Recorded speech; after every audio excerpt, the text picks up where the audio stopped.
আমার কথা শোনার জন্য আপনাদের স্বাগতম। বন্ধুরা, তারেক রহমান এক হিসেবে আওয়ামী লীগের চাল কপাল করে দিলেন। টাইমস ম্যাগাজিনের একটি প্রকাশিত সংবাদে তারেক রহমান তিনি বলেছেন তিনি কোনো দলের নিষিদ্ধ চান না। তিনি বলেছেন আজকে কোনো একটি দল নিষিদ্ধ হলে আগামীতে যে আমার দল নিষিদ্ধ হবে না তার কোনো গ্যারান্টি নেই। অর্থাৎ তারেক রহমান এক হিসেবে আওয়ামী লীগের কথাই বলেছেন, তবে তিনি কোনো দলের স্পেসিফিকভাবে নাম উল্লেখ করেনি। এখন এই যে নিষিদ্ধের যে খেলাটা, সেটি আমরা দেখেছি যে বিগত আওয়ামী লীগ বারবার জামাত ইসলামকে নিষিদ্ধ করার জন্য উঠে পড়ে লেগেছিল, কিন্তু করতে পারেনি।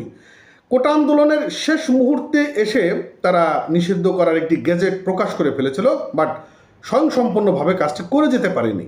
এখন আসলে একটা দলে নিষিদ্ধ হলে কি কি অসুবিধা তৈরি হতে পারে, যেহেতু আওয়ামী লীগ বা বিএনপি এটি একটি বড় রাজনৈতিক দল। এখন এই যে বড় রাজনৈতিক দল, জামাত ইসলামও তারা একটি বড় রাজনৈতিক দল, এই যে তিনটি চারটির দল রয়েছে, এরা একটি দল যখন নিষিদ্ধ হবে তখন জাতীয় নির্বাচনের এর একটি বড় প্রভাব তৈরি হয়।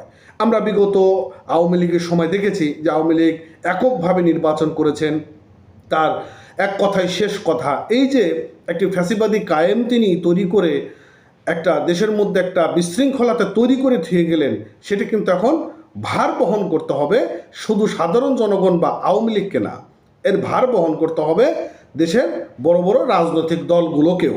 এখন তারেক রহমান আসলে মূলত কি বলছেন সেটি আমরা কালের কণ্ঠ যে নিউজ পোর্টাল রয়েছে সেখান থেকে আমরা একটু জানার চেষ্টা করি। বন্ধুরা কি বলছে দেখেন। নির্বাচনে আওয়ামী লীগের বাইরে রাখার বিষয়ে বিএনপির চেয়ারপারসন তারেক রহমান সরাসরি কোনো মন্তব্য না করলেও নীতিগতভাবে কোনো দল নিষিদ্ধ করার পক্ষে নন বলে তিনি জানান। এবং তারেক রহমান তিনি বলেন, আজ যদি একটি দল নিষিদ্ধ হয় তবে কাল আমার দলও নিষিদ্ধ হবে না তার নিশ্চয়তা কি। তবে অপরাধীদের শাস্তির বিষয়ে তিনি আপোষহীন। এই কথাটা কিন্তু সত্য যে যারা অপরাধ করেছিল সেই অপরাধের বিষয়ে তিনি আপোষহীন। এবং আমার মনে হয় যদি আওয়ামী লীগকে এবার নির্বাচনে রাখা হতো তাহলে কি হতো, তাহলে আওয়ামী লীগের এবার সব থেকে ভরাডুবি এবং সব থেকে খারাপ সিচুয়েশন ফেস করতে হতো। কারণ আওয়ামী লীগ এবার নিষিদ্ধ না হলে শেখ হাসিনা নেই, আওয়ামী লীগের বিগত দিনের যে রাজনৈতিক নেতাগুলো ছিল তারা মাঠে নেই।